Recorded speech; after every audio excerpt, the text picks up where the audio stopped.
ಇಡೀ ಡಿವಾಸ್ ಅಭಿಮಾನಿಗಳು, ಇಡೀ ಕರ್ನಾಟಕದ ಜನತೆ, ನೀವು ಕೊಟ್ಟಿರೋ ಒಂದು ಭಿಕ್ಷೆ, ಒಂದು ಜೀವದಾನ, ಒಂದು ಜೀವನದಾನ ಕೊಟ್ಟಿದ್ದೀರ.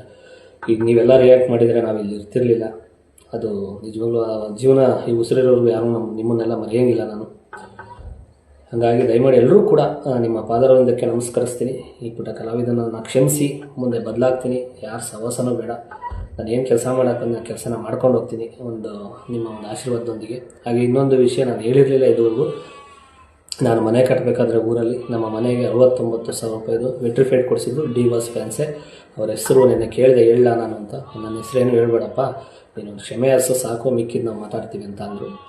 ಹಾಗಾಗಿ ಇಷ್ಟೆಲ್ಲ ಸಪೋರ್ಟ್ ಮಾಡಿರೋಣ ನಾವು ಯಾವತ್ತೂ ಬೈಯಲ್ಲ. ಉದ್ದೇಶಪೂರ್ವಕವಾಗಿ ಮಾತಾಡಿದರೆ ನನ್ನ ತಲೆಯಲ್ಲಿ ಇರೋದು, ನಾನೇ ಮಾತಾಡಿದ್ದೀನಿ, ಅದು ನನ್ನದೇ ವಾಯ್ಸು, ಇಲ್ಲ ಅಂತ ಹೇಳ್ತಾಯಿಲ್ಲ. ಬಟ್ ಉದ್ದೇಶಪೂರ್ವಕವಾಗಿ ಮಾತಾಡಿದರೆ ಹಿಂಗೆ ಮಾತಾಡಿದ್ದೀನಿ ಅಂದ್ಬಿಟ್ಟು ಸ್ಟೇ ತರೋದು, ಇಲ್ಲ ಏನೋ ಆಡಿಯೋ ಡಿಲೀಟ್ ಮಾಡಿಸೋದು, ಏನೋ ಒಂದು ಮಾಡ್ತಾಯಿದ್ದೆ.